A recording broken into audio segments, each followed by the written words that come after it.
Thursday the rest of your papers. The fault is your own. You did not turn them in on time. And I've been working day and night on these papers, and it takes a good deal of time. And consequently, you don't have your paper until tomorrow or Thursday. You can shoulder the responsibility for that as mature adults in a university class. That's what you can do in this case. The papers, final papers, will be due when? They will be due a week from this coming Monday. That is the first day of the, final exam period. It'll be due first day, final exam period. And I don't want any excuses or explanations. You better watch out that your computer thing doesn't break down or whatever it is. Make sure of that ahead of time, because I'm not going to take excuses in this case. I've had enough excuses. So be sure that you manage and budget your time so that you can get those final papers in on time. All right, we have a good deal of material to cover, and rather concentrated material. This is stuff on the philosophy of nature and philosophical anthropology of Nietzsche. By the way, some of your papers were very, very good. Some of the papers were quite insightful, and a few of them left a good deal to be desired on the other hand. But some of you are doing very, very well. As a matter of fact, I might make a remark about some of those at this time that I'm rather curious about who some of you are, because I don't know you.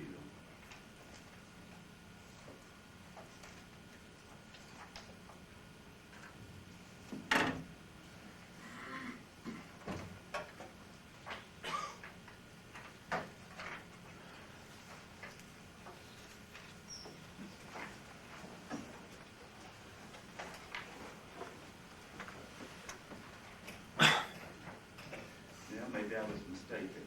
Maybe there weren't any. Mr. Watabe had a very good paper, I might say. And who is Brian Carr in this class? It's a very insightful, thoughtful paper. Extremely so. What year are you? I'm first year back after 9 years. Is that right? It is a remarkable paper in some respects. Who is Jeremy Kirby? Jeremy Kirby? Yes. Your paper was very, very interesting and insightful also. Well, those are the three in particular that stand out. There were some other very good ones also, but those were unusually good and deserving of some sort of comment. All right, Wittgenstein says in the philosophical investigations, characteristically of him, why do we feel a grammatical joke to be deep? For that is what the depth of philosophy is. It is the depth of a grammatical joke. One of the characteristics of philosophers, many of them, is their lack of an ear. They lack the philologist, the linguist ear for nuances and for subtleties, and they fall into some of the most bizarre errors by not tending to what they're talking about.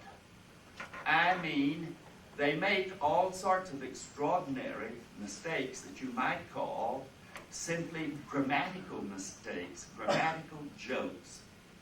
If you want an example of this, in talking about the tendency to reify nothing and nothingness and to treat it as though it were a mysterious and elusive, a subtle sort of something, you might dwell on this. The ordinary person, upon asking someone what is in the fridge and being told nothing is in the fridge, might well respond, well, that's just like you.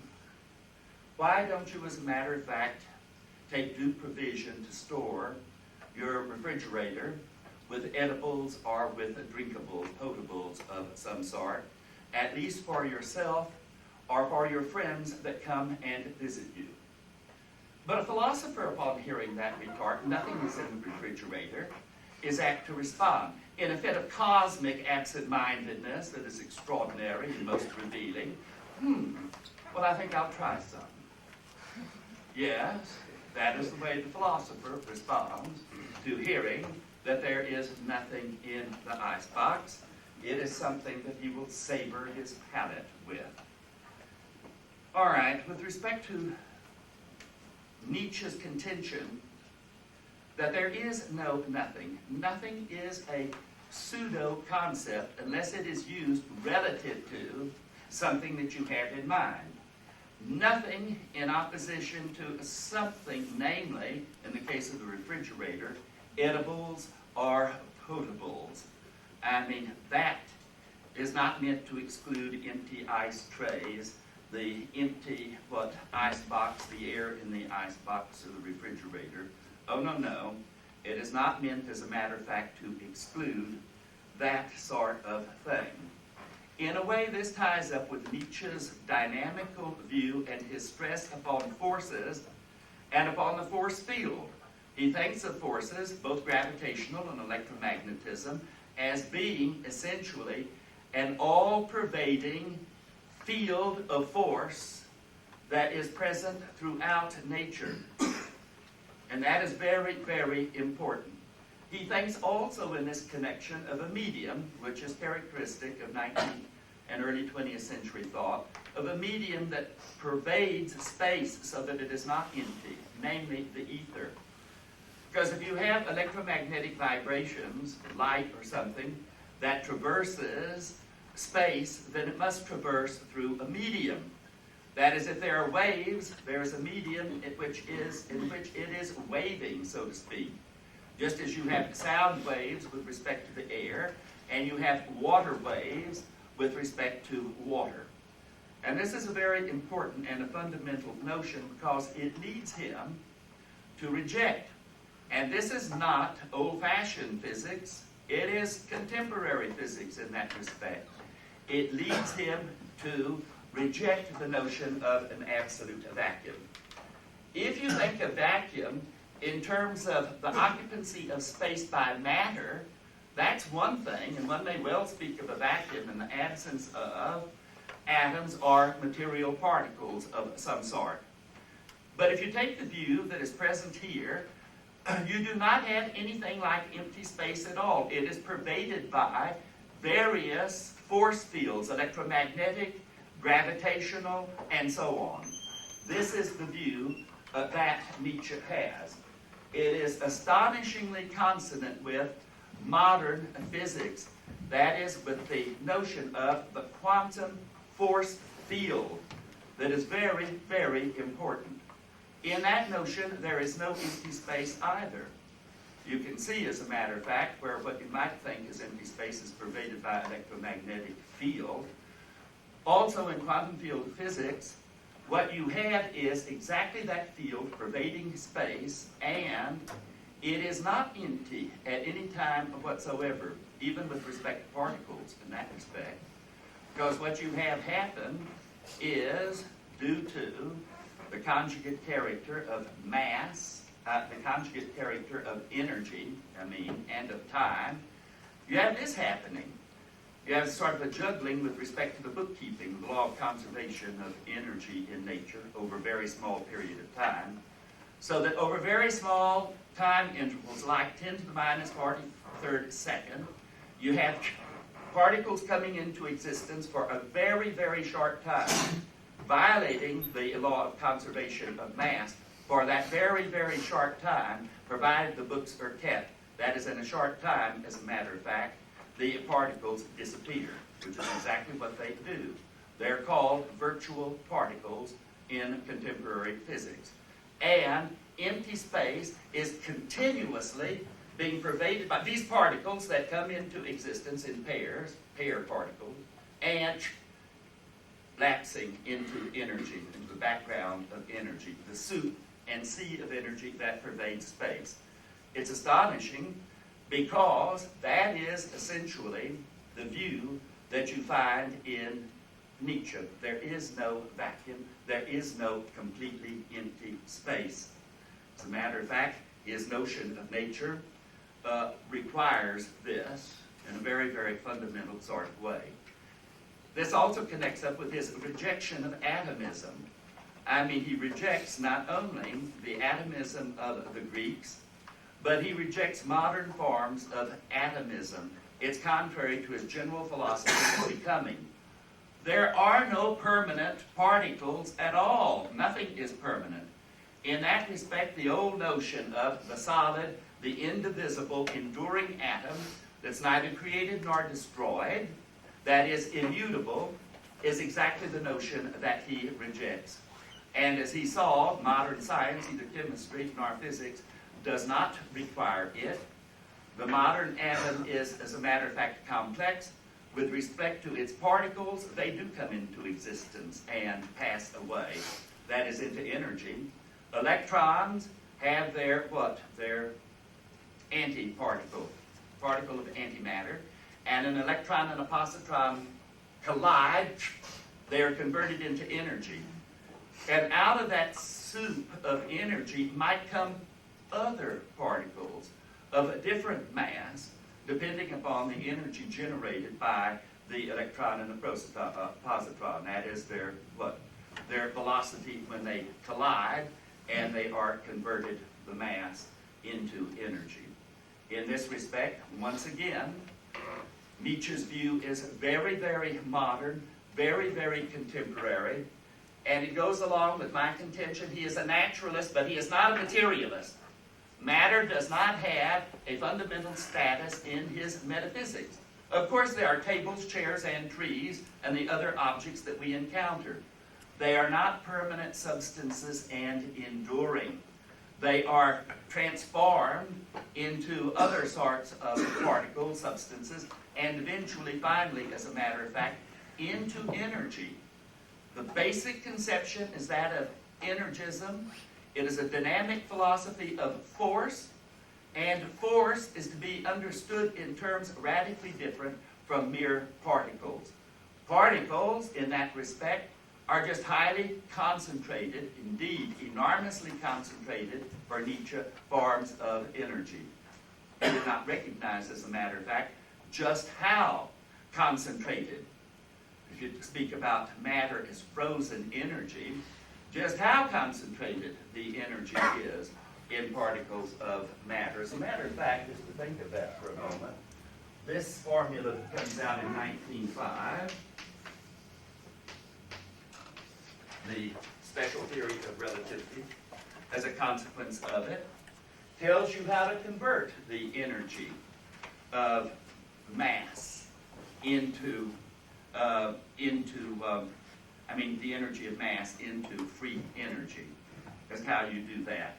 As a matter of fact, if you measure the energy in ergs, then that says, and using the erg gram system in centimeters, is equal to 1 gram times the velocity of light squared. And what is the velocity of light? It has to be measured in centimeters, though. 300,000 meters per second. And that comes down to 300 million. It's actually another. Kilometers, pardon me. Yes, kilometers. 300,000 kilometers. That's 300 million what? Meters. And what then? 30 what? Billion centimeters. So No, it's 30 billion centimeters, right? Yes. All right. Now, the interesting thing about this is that then you multiply 1 gram times 3 times 10 to the what? To the 10th power squared. That gives you 9 times 10 to the 20th ergs. And that is equal to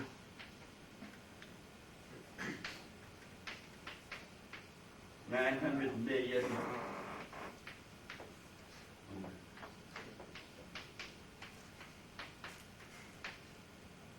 900 billion trillion ergs. That's the energy. An erg is a very small unit of matter. 900 million trillion ergs of energy in 1 gram of matter. That's what that formula tells you. 900 million trillion. An erg is small, but 900 millions of trillions of anything is quite substantial. Roughly, it is enough to accelerate about 2 million tons, 2 million tons, 5.5 miles into the stratosphere in 1 second. That is the energy contained in a gram of matter. In case you people don't know this, it's something you ought to know. That's exactly the principle of fusion and of fission, of the conversion of mass into energy. Nietzsche would not have dreamt that energy was that concentrated in terms of matter or mass, but he certainly anticipated it in regarding matter as just a form, and a temporary form, of energy. So I bring this up because it is astonishing that he was so foresighted with respect to the general direction in which the science and physics was moving in the latter part of the 19th century. That brings us now to these fundamental notions in Nietzsche's metaphysics. That is force, energy, power, and the equivalence between power and what he calls the will to power. What he identifies as a cosmic sort of principle, that is the will to power, which is identified with the fundamental forces of nature. When he uses the term force, for example, he's referring to electromagnetism. You've got to know this. That's one of the forces, electromagnetism. But electromagnetism has various forms: magnetism, electricity, light, electrochemical energy. And in that respect, when he's talking about the varieties of a type of force, he uses the term energy. Thus, light is an energy manifestation of electromagnetism, and magnetism is an energy manifestation of electromagnetism. So when you are reading him, you must beware as to how he is using these terms. And in that respect, what remains constant with respect to all of these changes is energy, the principle of the conservation of energy. Measuring these, you get this one thing that is invariant with respect to nature, namely the quantity of energy that undergoes all of these various transformations in the course of history and of natural phenomena. And now I want you to understand that he is using power in a very, very subtle sort of way. Power means essentially control. That is, to have power over oneself is to have control over oneself. And he also uses it in the sense of influence. One who has power, or something that has power, is able to influence, to alter, to change, to manipulate the behavior of that over which it has power. And in that respect, it can be extremely subtle in its varieties, and he speaks of modes of spiritual power and not just physical strength. I cannot stress that too strongly, that people misunderstand what Nietzsche is talking about over and over again. One, you have to identify what are these centers of power that he's talking about. And you have various possibilities. You can be talking about an organization of a particular structure in nature. You can be talking about a human being, and a human being with respect to having power over himself or having relative power over others. That is, to what extent, that is, they can exercise, control, or influence the actions, the conduct, and the behavior of other things. And you have to specify who are you talking about, or what are you talking about with respect to power, and with respect to power over what or whom. You must make it very, very concrete and specific to use this notion in Nietzsche, and not just toss the terms about in the abstract and generally, because you will be able then to do absolutely nothing with it. And so that is fundamental. You can talk about the power of a class of people, one class vis-a-vis another, one individual vis-a-vis another, or one individual vis-a-vis others, one group vis-a-vis another group, one organization or institution vis-a-vis another one state in terms of power vis-a-vis another state, and power with respect to what? In a relationship between an adult parent and a child, the adult may have power and exercise power over the child, being able to control and to influence its behavior. But it is a reciprocal sort of relationship that has to be looked into. Namely, the child also may have power and control in some respects vis-a-vis the parent. So that it is a very, very complex tissue of relationships that you are talking about when you talk about power, and particularly when you are talking about willed power. This notion is an extremely important one in Nietzsche's philosophy. The concept of power has generally been neglected in Western thought. The few occasions where it has occurred, people have wanted, as a matter of fact, to distance themselves from it. Machiavelli is one who talked about the prince and the ruler and how to exercise power and the various ways in which power can be effectively exercised by the ruler. It is a very interesting sort of study with respect to understanding political organizations, power politics. Note, we have such expression as the balance of power, spheres of influence, and other such notions that appear in what? Power, so-called power politics.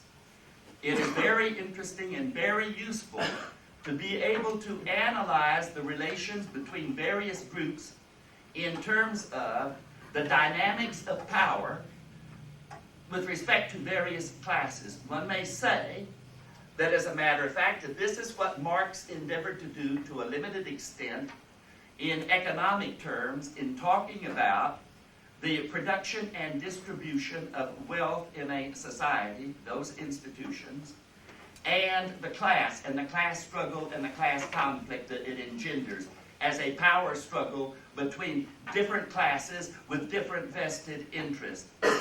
That is one example of the use of that notion of what? Power. You have it in Marx, but you can also speak in these terms of the power relations within a religion, an organized religion, between, as a matter of fact, its dominant priesthood and the advocates, the adherents, or the followers of the religion, between religious institutions and secular institutions, political institutions. You can spell out and analyze the various power relationships. It is in that respect an extremely important sort of concept and notion that has not begun to be exhausted in contemporary philosophical, social, or political studies. Some people do it, but once again, people eschew this. They are afraid, as a matter of fact, to talk about one of the most prominent themes and aspects of human life. That is that it consists in power conflicts and struggles of a very, very complicated sort, and the power that is exercised can be extremely spiritual. There is the power of the Logos, of the Word, in terms of persuasion. There is the art of oratory, of demagoguery, for example, in politics. There is rhetoric. I mean, not merely argument to rationally influence the conduct and behavior of other people, but rhetorically, by rhetoric, to act upon their affects, their emotions, their sentiments, and their feelings. And this can be very, very powerful in influencing and persuading people to do. That is the power, the rhetorical power of a discourse. That would be a beautiful example of the spiritual exercise of power. In this respect, I have mentioned the importance of such sentiments as gratitude. That indeed, where you owe other people things, they have a certain power over you in virtue of one's sense or feelings of gratitude. Your parents sacrificed for you, some of them, and in doing so, however, they gain an enormous spiritual power over you, in which you are expected to do certain things out of gratitude with respect to the parents. This has very, very little to do with the notion of strength, physical strength. I mean, that is, as a matter of fact, extraordinarily naive. Power is a matter of a number of factors. In this respect, it has not been sufficiently thought through and analyzed what constitutes the power that one individual or group has and exercises over another, and what form does it take. In that respect, rhetoric, persuasion, is a form of power, and you have to ask, what is the authority? What is the sanction behind it? How does it work? And very, very little has been done with respect to analyzing in an endeavor to understand these spiritual manifestations, as we may call them, of power, which lies behind Nietzsche's use of that term. It's an extremely flexible and rich use. We may note that it ties up in this connection with this notion of justice as being possible between inter pares, between equals. That is, it is possible, as a matter of fact, to conduct discussion, to negotiate and so on, discussion and to negotiate between equal powers.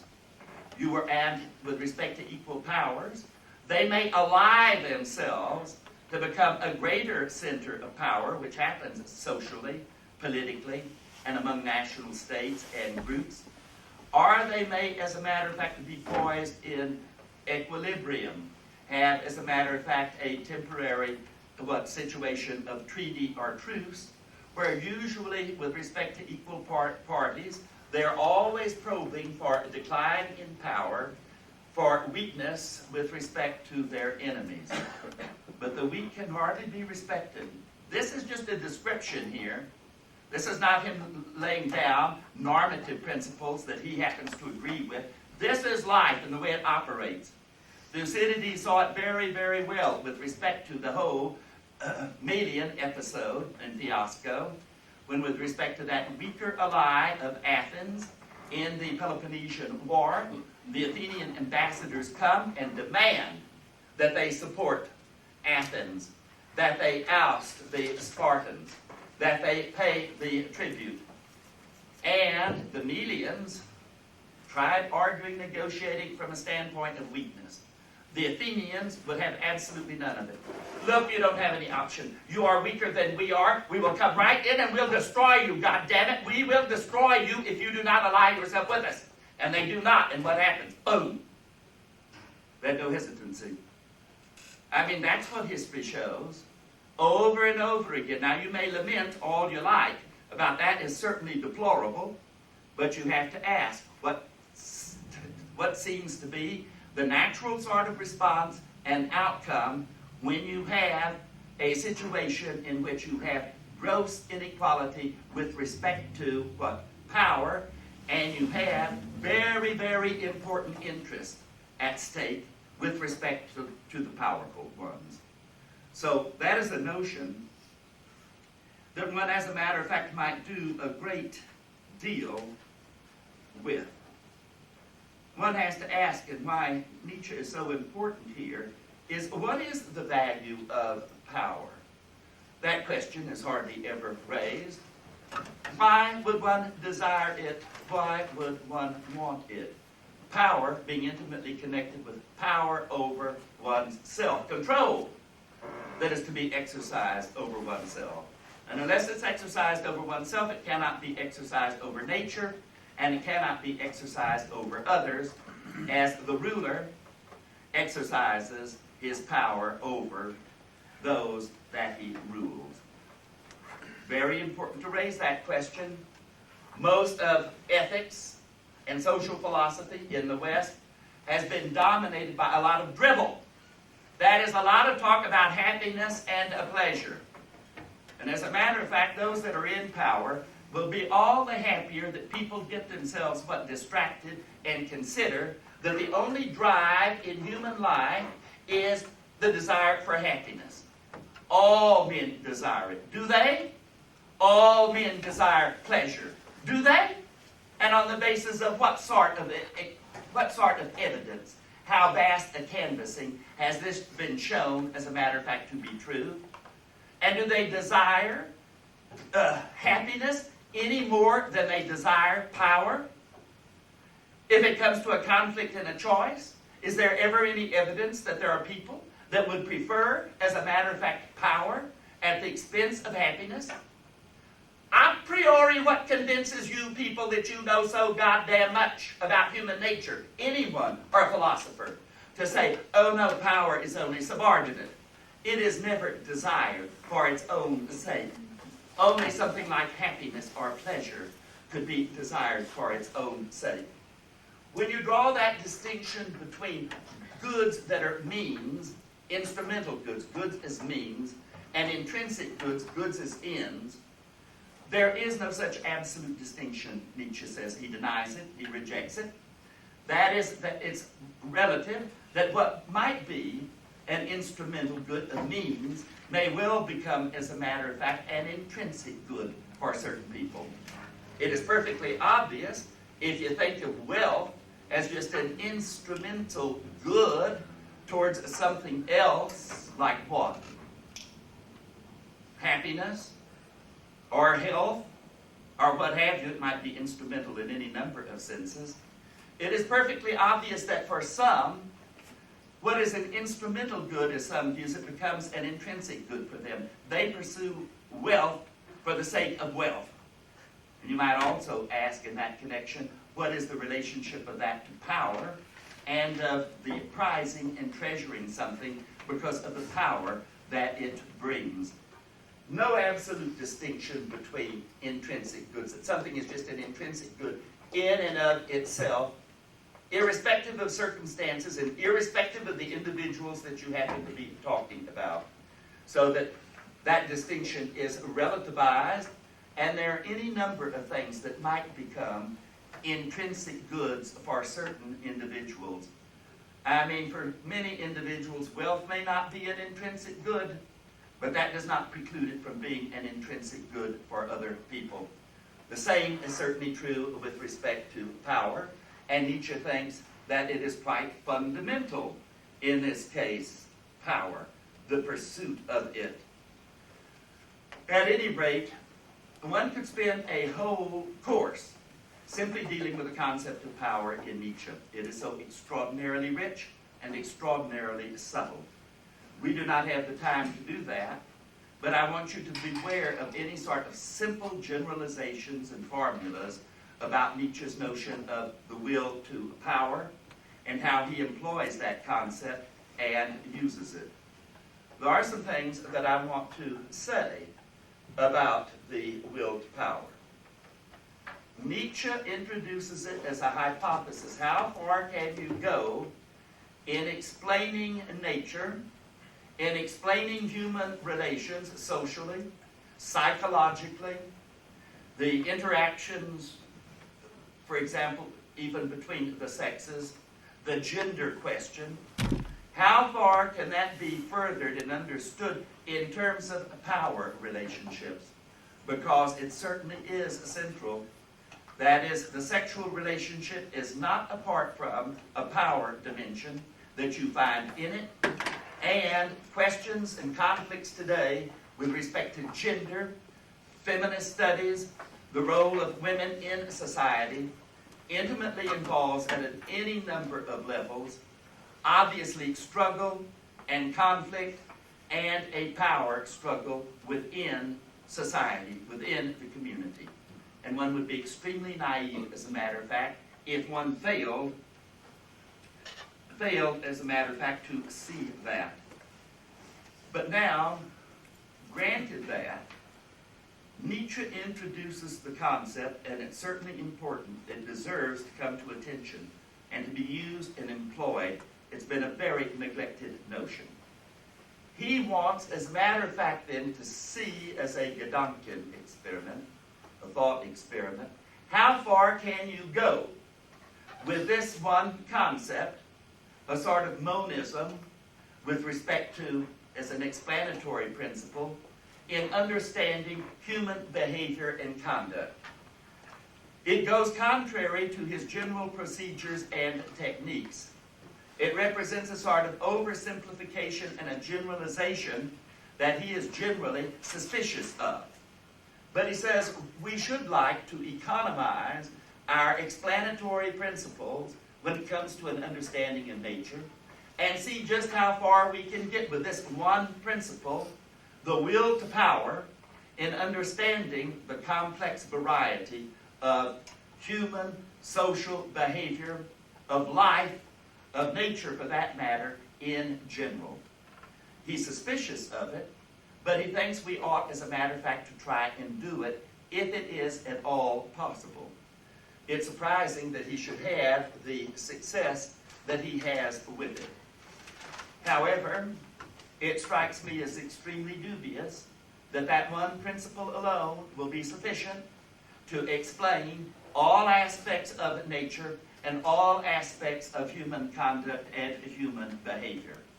This is not to say it should then be dismissed and neglected, but it is possible to exaggerate, to be very hyperbolic about just how powerful such a principle is in terms of providing us with an explanation and an understanding of events and occurrences in nature. As a matter of fact, I think this is a case where Nietzsche exaggerated the importance and the role of that concept and just how far it can carry us in understanding and explaining nature. The thesis is sort of related to two other theses that are quite insupportable, that suffer from the same deficiencies, namely a view called psychological hedonism. That is a general theory about human behavior and human conduct.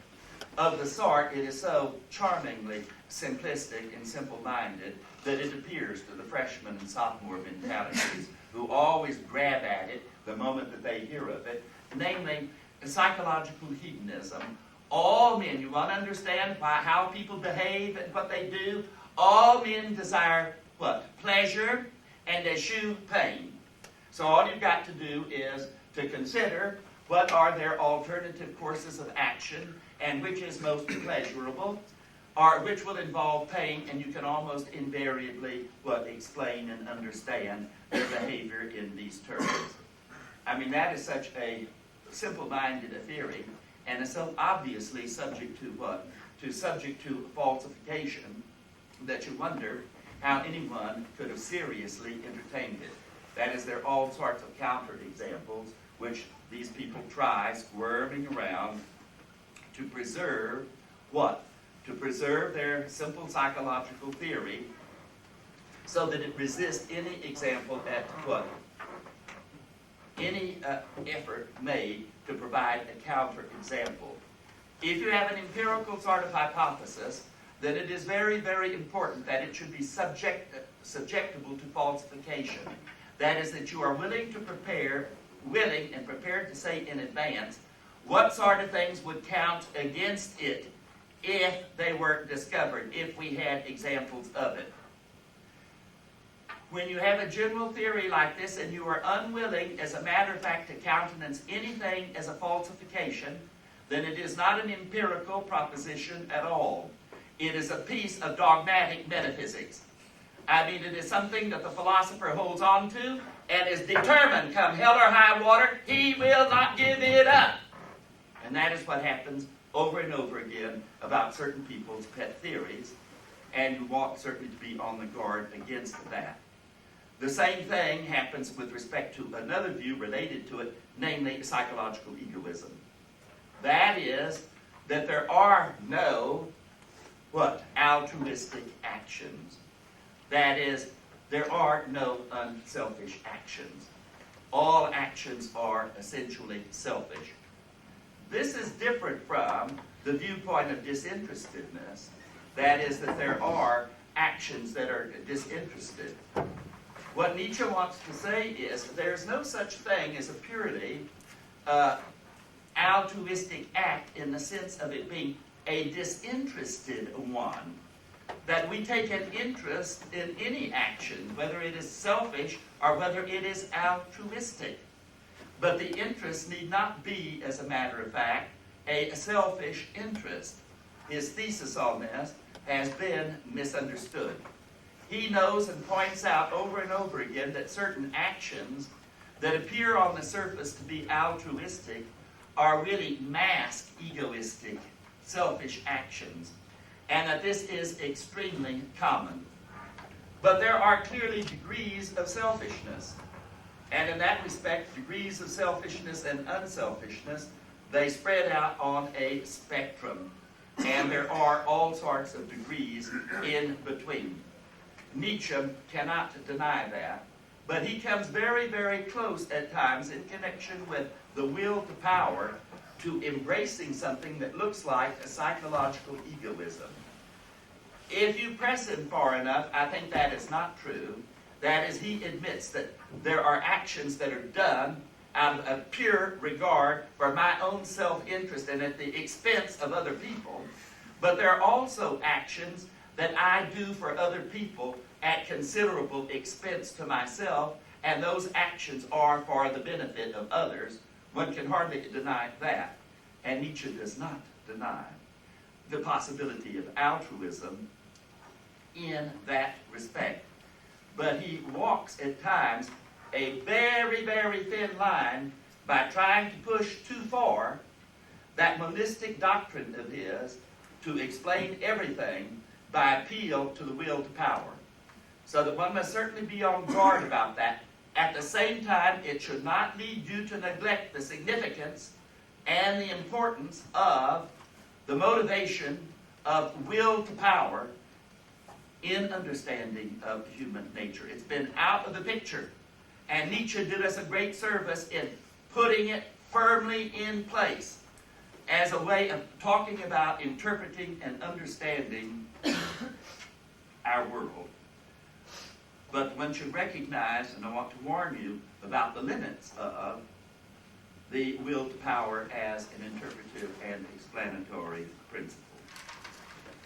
Now, when he comes to his general philosophy and discussion of life in general, he sees and stresses that life is continuous struggle and conflict. This is true with respect to human beings also, with respect to human life, as it is with respect across the board to life in a state of nature. It is essentially a matter of appropriation, appropriating, assimilating into one's self as much as is possible of the environment, and also encountering resistance and life's endeavor over and over again to overcome any resistance that it encounters in its environment. the stress upon adaptation stresses the passivity of life in a way that Nietzsche rejects it. Life is not as passive as adaptation to the environment, that sort of language suggests. And he rejects that, as he rejects Schopenhauer and some of the Darwinians, not all of them, who talked about the instinct of the will to life, the instinct of self-preservation, of will to life. As a matter of fact, he says this is only manifest in cases of dire emergency, that you can see this sort of behavior, that is, resort to stratagems of mere self-preservation. Otherwise, it's not mere self-preservation. It is will to power, that is, to more power, to enhance life, not simply to conserve it, to preserve it as it is, but towards enhancement of it, that is growth. And the principle of life is essentially to grow, to become more powerful, to become stronger. And he stresses that. It is that notion of conatus. There is, as a matter of fact, a certain instability in life in which it does not tend to maintain its form, its character, but to overcome itself, that notion of self-overcoming, to break out of its own bounds and limitations. This is a creative dimension in life that Nietzsche sees. It tends to be creative. That is, it is also, in the course of developing itself, destructive. As I mentioned before, life involves what? Life involves creation, and it involves annihilation. It involves birth, and it involves death. It involves assimilation, which also is intimately connected up with the metabolic processes of what? Of breaking down and eliminating the sources of what? The sources of energy that we appropriate from the environment. But now there are some things that I want to say in connection with this, because it's frequently, his position is frequently misunderstood. In connection with this is his view that the higher types, being higher types, do not tend, as a matter of fact, to survive. They do not necessarily survive, and as a matter of fact, the higher types are very rare, and the conditions that sustain them in existence are rarely found, so that it is, for the most part, by luck, the lucky shots in nature, that some of the higher types do manage, as a matter of fact, to survive and to procreate themselves. The general tendency is they are so rare, and the conditions that sustain them are such. Being unusually, in this respect, sensitive, having and possessing great power, that is very, very difficult, as a matter of fact, to control and to direct, that they tend, as a matter of fact, to what? To be a part of the wreckage in the course of evolution. And he stresses that over and over again, how much luck that the higher type should find conditions satisfactory and appropriate for their continuance. So that what is more generally characteristic is within a species, when the rare and higher types arise, they tend, as a matter of fact, to perish. And one should not forget that. What does survival of the fittest means? Survival of the fittest, and how do you then decide who are the fittest? Simply by those that survive on a Darwinian sort of scale. So Nietzsche says about that, the preservation of the species rides for the most part with the herd. It is dependent on the average and the mediocre. They are what? The most plentiful, and they are the ones that tend, as a matter of fact, to, in times of emergency, dire conditions, to survive and to perpetuate the species. Not the Übermensch, not the higher type, that is to have misunderstood Nietzsche and to have misunderstood him on a very fundamental point. It may be true in the course of history, in the course of life, that the mediocre, the herd, can be elevated, can be raised up to some extent. But they always constitute, in that respect, the majority, a leveling process, mediocrity. But they are very, very important, and Nietzsche recognizes their importance. His idea is not to eliminate the herd. You cannot. And as a matter of fact, you don't want it to. And if one happens to be some of those rare individuals, as a matter of fact, who happen to be somewhat higher with respect to the species as a whole, they would not want that either. I mean, they depend upon the herd for their own maintenance and sustenance. Nietzsche just spells it right out very, very clearly. He's quite realistic on that point. So, one must be aware then, with respect to evolution, that evolution does not have an infinite teleology in it. That is, it has no goal nor overall purpose. I mean, it does happen by random, and it is largely a matter of chance with respect to which organisms, which species are best able to cope with, accommodate to the environment, and to survive, and to reproduce their own kind. In that respect, every level of life is on the same level.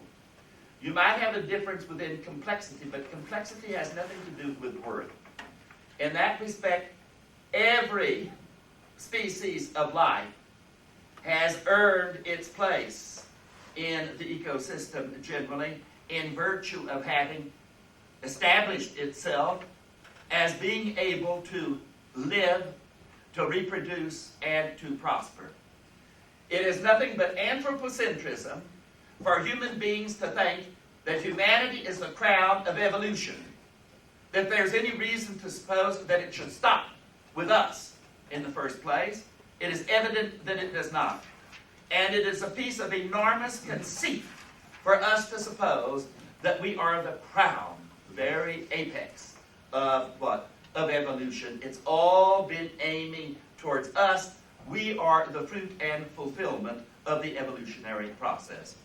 There is nothing within biology, within evolution, within genetics, that justifies any such interpretation or reading of man's place in nature overall. And as a matter of fact, we're not able to say how long we might persist, or how long it would take before we could become, as a matter of fact, extinct. And the very possibility, which Nietzsche thinks, not merely possible, but more than probable, in the course of time, perhaps not a very long stretch of time, we, as a matter of fact, shall be extinct as a species. In the long run, clearly, that is inevitable. In that respect, one can say certain things, perhaps, about man. He is an animal, and that is something that you simply cannot get into the heads of most people. I mean, it is that most extraordinary and obvious truth, that there's anything obvious that man is an animal, is resisted by most people. I mean, they refuse, as a matter of fact, to accept that. So, of course, they cannot even begin to understand or embrace the perspective of Nietzsche's naturalism, because that is absolutely fundamental. And those that hold another mythology of a divine origin for human beings, that we are of a higher order, they listen to the pipings of those metaphysical singers and bird catchers, as Nietzsche calls them, who listen to that and take it seriously. They are unable, as a matter of fact, to understand where he is coming from at all. But you might consider what is the result of holding a mythology and a superstition that is at odds and at variance with the obvious facts of human nature and human experience, with the obvious facts of life. If it does not prepare you, as a matter of fact, for the actual conditions under which you will live. And Christian mythology, for example, certainly is guilty of just that sort of deficiency. Man, one might say, with respect to various things about it, is perhaps the most interesting animal in nature. And that is also because he has had a most curious and fortuitous history and development. For one might also say, and very interestingly, man is the sick animal of nature. I mean, sick. In this respect, too, the nature of his consciousness, are you able to accept and entertain the hypothesis that man is an evolutionary freak of nature, and a relatively recent one, and it's curious as to what is going to be the result of this blind experiment that has come into nature? His consciousness, his ability to achieve a rationality, a scientific knowledge, control over nature. Very, very precarious. It is a result of an accidental outcome of a multitude of curious circumstances and curious conditions. Nietzsche says, it happens when man begins, as a matter of fact, to settle down into large communities. Not as a predator, but when he begins to settle down in social life in large urban communities in which agriculture and trade become very, very important. The conditions for that sort of existence altered the nature of mankind. That is, his natural instincts turned inward against him. That is, impulses of hostility and aggression. Many of his natural instincts were turned inward, and his life then became much richer, more diversified, much more complex. I mean, all of their inward spiritual life is a result of a fortuitous set of most unusual circumstances. When it became necessary, when we become socialized, and it's necessary for us to engage in cooperative social enterprises together, of a sort such as is involved in the various projects that humankind takes upon itself of a cooperative sort, then much of his natural aggression and his hostility and a good many other things that are within him must be turned inward. And that is when man, in a way, begins to depart from nature, becomes fascinating. The creature that has, through circumstances, become alienated from his fundamental nature. This is when there's going to be fundamental education, training, domestication, taming of the individual. When we begin to learn, as a matter of fact, what it means to make a promise and to keep it, and how much suffering and discipline that required those institutions to burn a memory into human beings about their word in the past and the necessity of keeping it over a long, as a matter of fact, period of time.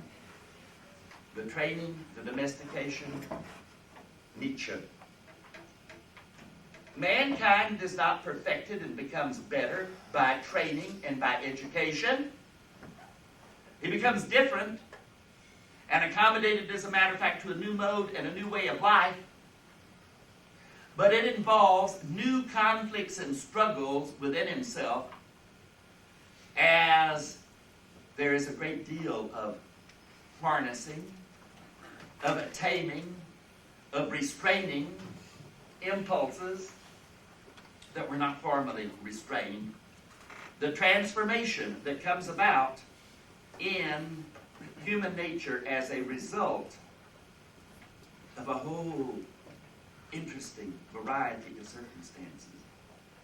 There might be intelligent creatures, animals, with potential in the cosmos elsewhere, but they never achieve what we achieve in terms of rationality, intellect or science because the conditions for it, the variety of conditions, did not arise in that species, where it did something as strange as has happened to this species on this planet.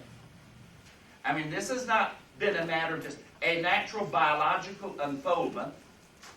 The development and history of man enters into a new dimension when it is not just a biological development of organisms genetically, but when, as a matter of fact, education and training and the social factors enter into it and alter our fundamental nature. What Nietzsche sees in that respect is man is not an aeternum veritas in the midst of change, an eternal entity of human nature. There is a very variable nature there and very complex, but it undergoes change. It has a history, it has a transformation. Hegel, in 1807, with Die Phänomenologie des Geistes, comes up with the phenomenology of spirit.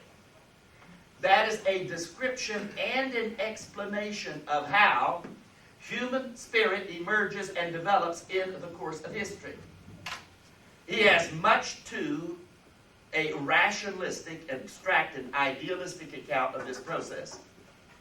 Nietzsche, however, was influenced by that notion and concept himself. What does he then do?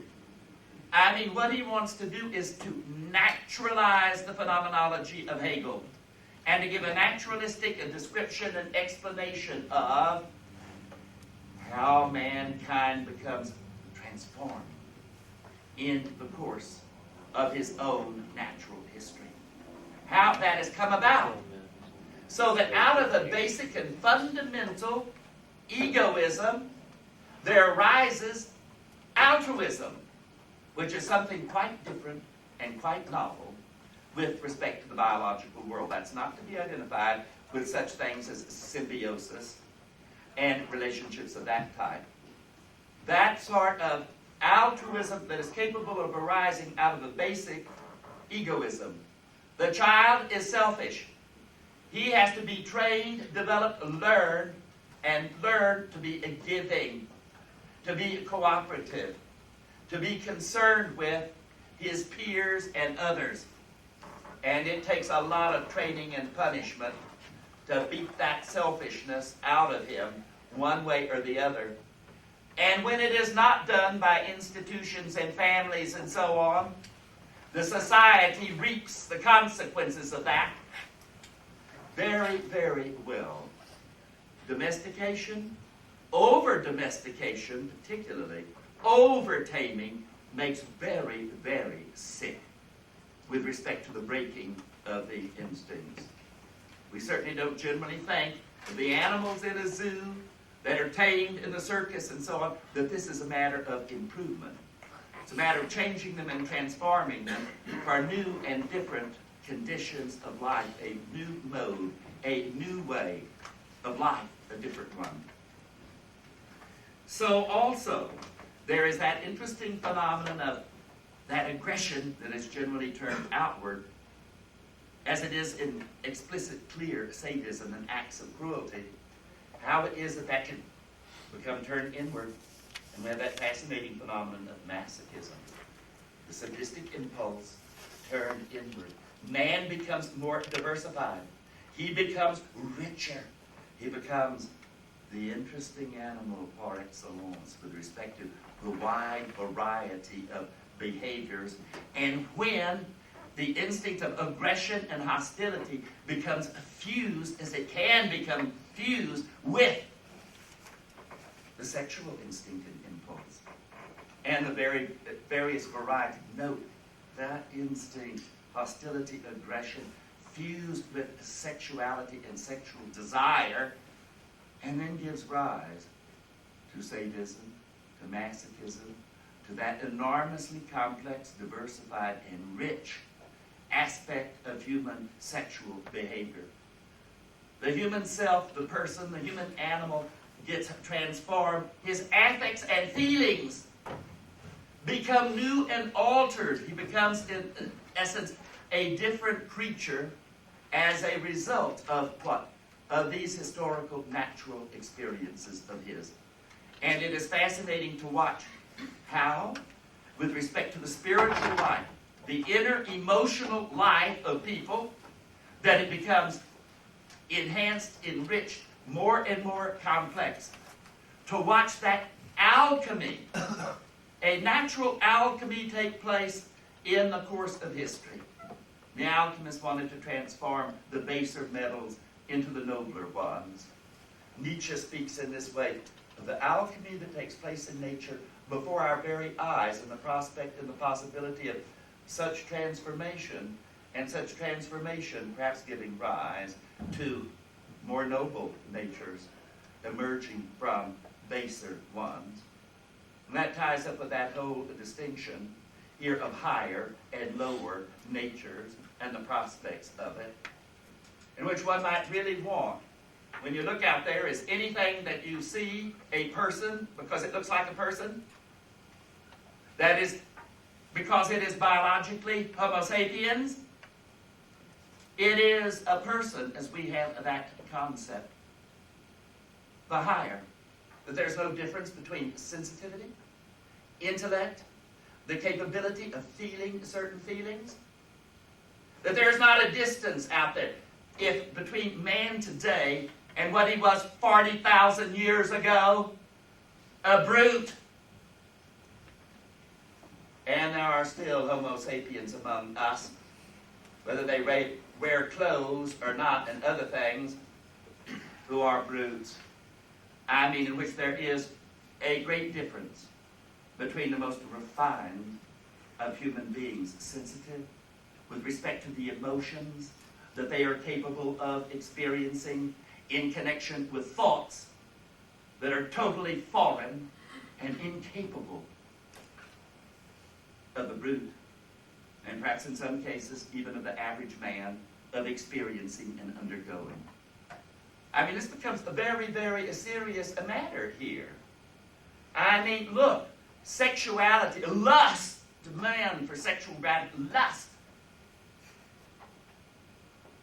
can possess a person to become a rapist, particularly if it is fused with power, and fused, as a matter of fact, with aggression. Mere brutes. On the other hand, lust can, with respect to some human beings, men and women, become transformed into a remarkable, sensitive, loving relationship. The exaggerated forms of this romantic love, the romantic love that emerged at different times in courtly love, and romantic love as it is practiced and encountered sometimes today, is something that is not within the purview or experience of many individuals. They are brutes. In that respect, we know that the sexual capacities of many people out there, they are so unloving, so mechanical about the whole business. This is what turns us off, really, about pornography. That it is mere physical, spiritual, brute act without the slightest remnant of deep affection and caring for another partner. And we know that there are individuals out there that are incapable of it. And that is what turns us off about the brutishness of the lives of some people. I mean, the highest that they're capable of.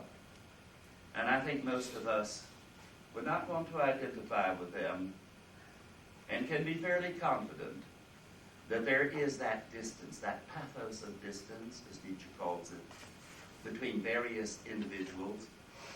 It goes along with his rejection of egalitarianism. And you people can be blinded by egalitarianism all you like, to ignore, as a matter of fact, those distinctions when he wants to talk about the healthy and the full and the rich, as opposed to those that are sick and have been crushed by society, and those that have never been domesticated and tamed at all. Never those brutes that we see all the time. They even talk.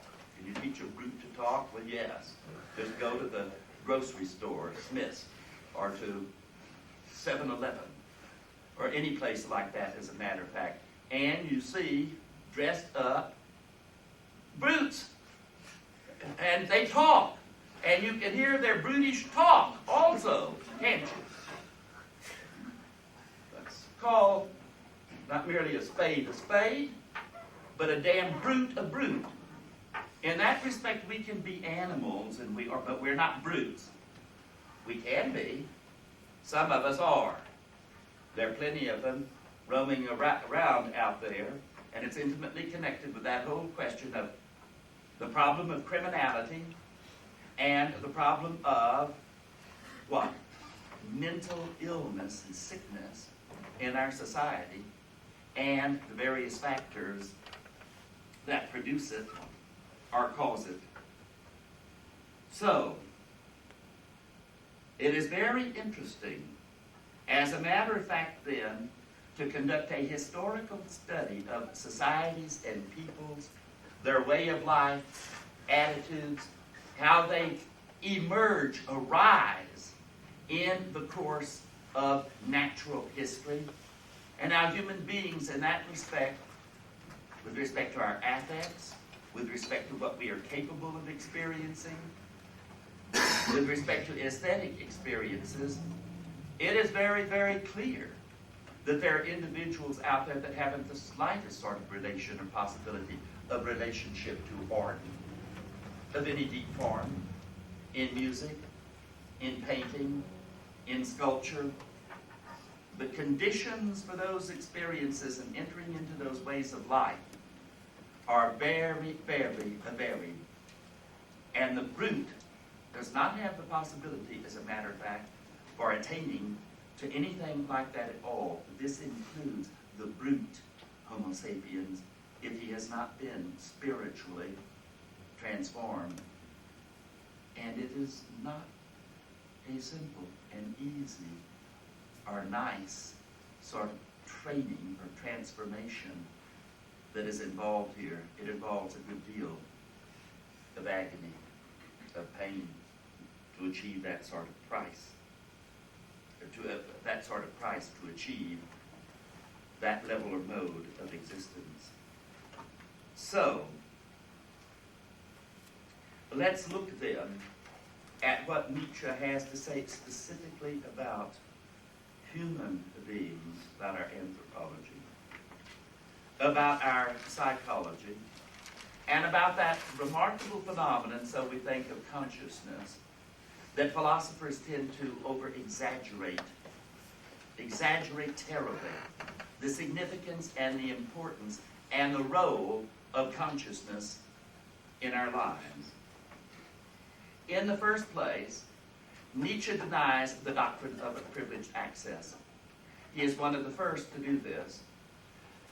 Descartes formulates the doctrine of privileged access in the Meditations rather deeply and clearly, when he says, it is evident that it is far easier to know the nature of the human mind than it is to know the nature of external body.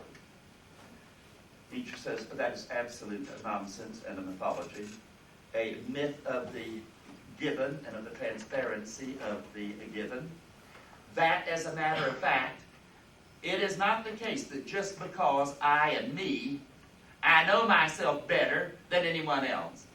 That because you are in a privileged position to know about yourself in a way in which other people do not. As a matter of fact, it puts you at a disadvantage most often. It is far easier for people to understand, outsiders, your motivation and what is driving you and the explanations for your actions than it is for you yourself. Because very often, it is very, very important, perhaps, that our true motivations and interests be concealed and hidden from us. Nietzsche says, we knowers are most distant and at most removed from ourselves. We know and tend to know ourselves least. Self-knowledge is extremely rare and very, very difficult to come upon. Most of us in that respect needs assistance if we are to have any sort of a self-knowledge at all. That is, self-deception rather than self-knowledge plays a fundamental and basic role in the life of all of us. Outsiders can see through to our behavior and conduct in a way in which we, having a vested interest in it, fail, as a matter of fact, to fathom the true dynamic and motives of much of our action. This connects up with the fact now that Nietzsche is going to have the unconscious play a very, very important role in our life. As a matter of fact, anticipating Freud, he even recognizes that the unconscious goes much deeper in explaining our behavior and our actions even than Freud thought they did. This is connected up with a very, very superficial character of consciousness in Nietzsche's own philosophy. That is, he says, with respect to most of the things that we could do, our actions, they could be virtually somnambulistic. That is, as a sleepwalker performs various sorts of actions, most of the things that we do could be done without consciousness. And now one has to ask, what is this little extra, this consciousness that certain living organisms are endowed with? What is its role? Is it perhaps too an accident? I mean, it rides on other things that do have a utility that we've inherited, and it just rides along on them, sort of an overplus. This is part of what Nietzsche meant by saying that consciousness is to some degree simply an epiphenomenon that rides along with the activities of organisms such as ourselves, in which much of what goes on could be done without consciousness. In that respect, just as computers can perform various computations and tasks, so too could human beings without. It's a mistake to think that it is necessary to have consciousness as an accompaniment of those activities. And Nietzsche stresses that, says, then consciousness is an extremely curious and interesting phenomenon. Consciousness and self-consciousness. How do they arise, and what happens to be their function? And as he says, there are degrees of consciousness. That the first thing to get clear about that concept of consciousness is that it's a familiar, ordinary notion, conscious and unconscious. That we first introduce it and use it with respect not only to ourselves, but with respect to other animals, with respect to cats and dogs and horses and so on. That is, I'm at present conscious, and I suppose you people are too. It's not always the case. Where's Mr. Minner in here? He's not here today. He's sometimes unconscious, didn't they, class? Now you can tell him I said that. He's an old friend of mine. He won't be bothered by that. But what we mean by it is conscious simply to be awake, rather than to be asleep. That you can be knocked on the head and knocked unconscious. In that respect, we know the distinction, and it's a relatively simple one, as to what it is to be conscious, as opposed to unconscious. Wake, as opposed to being in a state of sleep. In that respect, then, we can say with respect to many animals, they are sometimes conscious and sometimes unconscious. I mean, they sometimes are awake and sometimes they're asleep. And there are various degrees of consciousness. Sleep is one thing. A coma is something else. And there are degrees of coma with respect to the ability of awakening those people. There is the state of what? Quasi-consciousness. The hypnagogic and hypnopompic states. That is right before falling asleep and right before awakening, where we can say that we are conscious but not fully and completely conscious. So that it's not merely off and on, it is a matter of degree. And there are circumstances and times when people are in very, very elevated hyper-conscious states in which there is an enormous degree of intensified consciousness. So that we see there is a whole spectrum there. How does it generally arise? Nietzsche says that consciousness primarily is a social phenomenon rather than a biological one. That on one level we can speak of someone being conscious or some animal if they can see or not blind, hear and respond to what they hear and are not deaf. And we say this generally with respect to human beings also. But it's a matter of degree of consciousness, and consciousness about what? A person might be both deaf and blind and still be said to be conscious.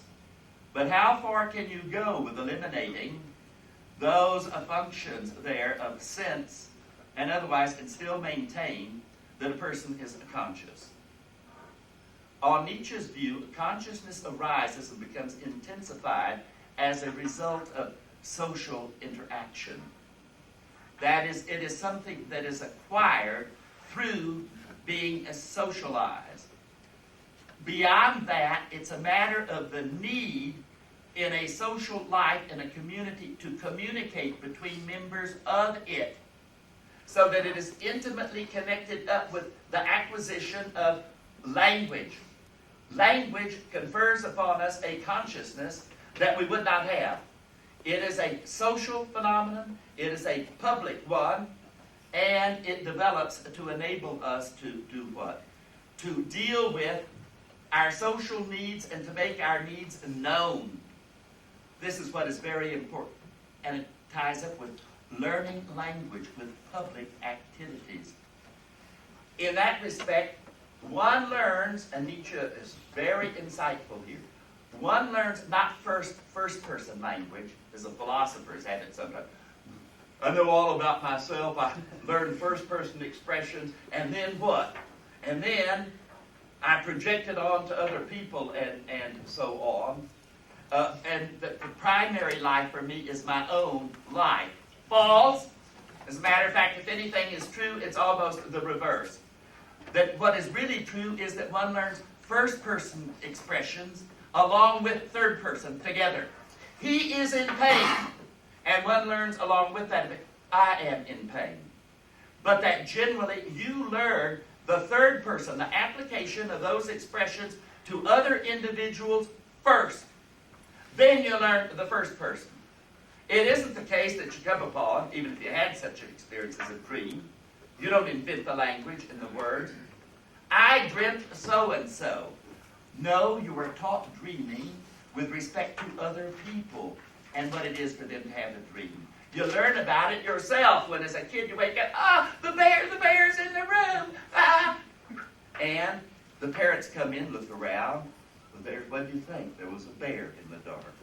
I saw it. And I was outside and the bear came. You've not been outside.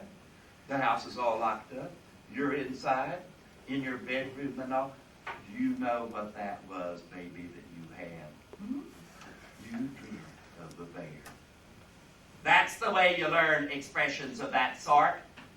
In that respect, the third person is just as important, if not more so, than the first person. They are learned, as a matter of fact, together. And it's in talking about public activities, even your early. This is Jill. Watch Jill run. And now these are not private sorts of episodes that you're learning the language of first, but public episodes and public experiences and things like that running, which can be observed. That is very, very important. That consciousness is a social phenomenon tied up with communication and with the acquisition of a language. That is a Nietzschean thesis that is very important. It is a thesis in which he is in essential agreement with Wittgenstein and with Wittgenstein's whole mode and approach to philosophy. I mean, his philosophy of language and the philosophical sort of position that develops and emerges out of that. So, in this respect, note, there are certain things perhaps you cannot do. You cannot do without the acquisition of language as a very, very sophisticated practice. In which, why can we do things that, say, perhaps an animal could not do? Is that tied up because we have language and can do things with language which no animal could do? So, for example, what about this case, Wittgenstein? We say of a dog now at the door that he's expecting his master, right? There's no difficulty with that, even attributing that to a dog, the expecting his master. But what about he's expecting his master day after tomorrow? And why can't a dog do that? Expect his master day after tomorrow?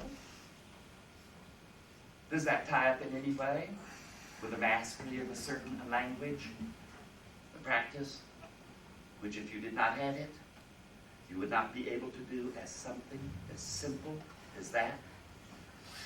We do not live in the present, but to what extent does language make it possible for us to transcend the present? With respect to our forebears and primitive ones back there, 100,000 years ago or 1,000,000 years ago, they lived in the present, completely in the present? Or did they? And how far was their previsioning here? Have expectations with respect to next month or next year? And when did this capacity arise for mankind in the course of his history? Along with this is a distinction of very fundamental importance here. It is present in Nietzsche, but he doesn't use the terminology. The terminology was made popular and was exploited in the middle of this century, in the 50s, and was coming up in philosophy, by Gilbert Ryle. It is the distinction between knowing how and knowing that. Knowing how to do various things and knowing that. Our philosophical intellectuals tend to oversimplify things and make knowing a matter of knowing that, propositional knowledge, rather than knowing how, the acquisition of skills, of abilities, to acquire, as a matter of fact, certain motor skills. And that, knowing that, rests upon a prior prepared ground of knowing how to do certain sorts of things.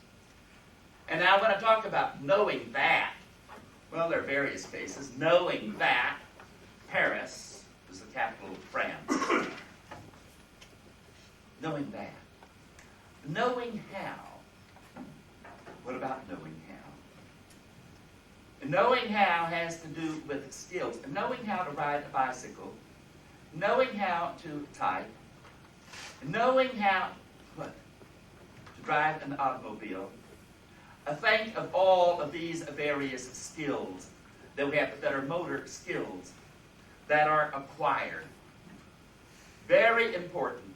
It's a matter of acquiring motor memory, habit, skills of typing, of riding a bicycle, of being able to tie a bow tie. You ought to just go through the list of skills that you have of knowing how to do and to see the extent to which it is a matter of learning. Knowing how to talk. Knowing how to speak a foreign language. And now Nietzsche has some very interesting observations. He's a gold mine in the Nachlass.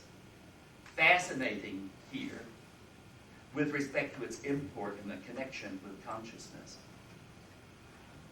Whenever we start out first to learn a motor skill which we do not have, like speaking a language, we are very faltering, insecure. We have to concentrate and attend upon what we are doing. We have to concentrate in learning to ride a bicycle until we become masters of it, in which as we become masters of it, it becomes second nature. This is what Nietzsche means when he uses instinct. It is to alter certain things that we do and to make it second nature, to make it instinct. Instinct is not always that which is innate for Nietzsche. It is that which can be acquired. And to say that it's instinctual is to say it comes spontaneously and automatically and naturally, routinely and regularly, that we do not have to reflect upon it. That is what happens after we are masters. Look how painful it is in learning to type, watching your fingers. You have not had the motor mastery of it. It improves. It improves until, as a matter of fact, you don't have to think about it. You don't have to be conscious of it. You do it as second nature, automatically. Nietzsche. Consciousness arises with respect to those social organisms and forms of life which depend upon not hardwiring instincts, but learning. And consciousness is available and is most important when you are learning how to do something. And as you learn, consciousness is indeed needed and intentional until it becomes mechanical and routine and second nature. Then you can do it virtually almost without thinking, and consciousness then can be relieved from that sort of a chore to what? To do something else. Nietzsche stresses that. That is the function of consciousness. We learn to surrender this over to bodily motor mechanisms to do the job for us spontaneously and automatically. This leaves then a residue of consciousness, which is left over, that can then what? Then tend to the acquisition of new skills. Really quite a bold and remarkable sort of hypothesis. But in this case, I can know how to do something without knowing that. That is being able to describe it. One of my friends some time ago called me, Fred, you know how to tie bow ties. You wear them all the time. That was some time ago. How do you tie a bow tie? And so I started thinking about it and how to describe it and whatnot. And I couldn't do it, or I would get it wrong when I tried describing what it was you were doing in tying a bow tie. Finally I said, oh God damn it, I'll come over. And I just went over and said, here, and do it just like that automatically. That is the difference between knowing how and then, on the other hand, being able to describe what it is that you are doing, the knowing that is connected with it. And one can know how to do all sorts of things without doing, but knowing the knowing that. An acrobat, for example, has to be very careful how he balances his body walking, how he disposes his body with respect to the forces of gravity, and balances using the cane in his hand, which might involve, as a matter of fact, some very complex principles of mechanics and physics that the person knows nothing whatsoever about, not the knowing that. But this is what Nietzsche means by an acquisition of understanding, knowledge in the body that is embodied in the mastery of ourself in connection with the forces of nature. So that we can, in that respect, know how to do certain things without the knowing that underlies it. And the important question is, which very often of these is most important and most significant? If I try to, incidentally, I go and just tie the bow tie. The moment, God damn it, I'm asked what it is that you are doing, and I start thinking about it and attending to it, what do you think happens? My ability to do it tends to weaken. That is, after you once already have mastered that, if you try and tend to it.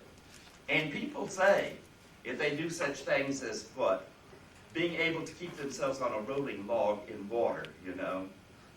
They're turning these turning logs in the water, and they're able to maintain their balance on it. They always, once they've gotten that skill and have learned to do this and do it for the fun of it, as some loggers do, they say, once you do, you never stop and think about what it is you're doing, tend to it. Because if you do, what's going to happen? They say over and over again, you're going to fall off the log, you're going to fall into the water. This is a matter of maintaining the automatism of acquired motor skills. And that is very fascinating. As a matter of fact, where Nietzsche is most fascinated is in his philosophical anthropology and his philosophy of mind. It is a gold mine, the stuff that is there. And much of the Nachlass has not been translated. Upon looking at it at times, I sometimes wondered, thinking about it, it almost hits me to think, God damn it, that Wittgenstein must have plundered that and read some of that stuff. The evidence is he didn't. They're so close, as a matter of fact, in their views on some of these fundamental issues, that it's utterly astonishing that some of the insights that have only come into some of our empirical sciences and come over into philosophy should be so garnered together, one harvest, in the philosophy of Nietzsche. Once again, not merely with the matter of the will that we're going to have to go back and look at more closely, but what he says generally in criticizing the old facultative psychology, the faculties of reason, of memory, as though these were quite distinct things, and quite distinct rather than interconnected and interrelated and complex functions of the human brain. Extraordinary. His insight. So incredible. How many bits of mythology and superstition connected with that old notion of the soul, the suke, that comes to us from our primitive mythologies and religions that stand in the way of our having any understanding of who we are, what we are at all. All right, I'm going to return your papers, as I said I would.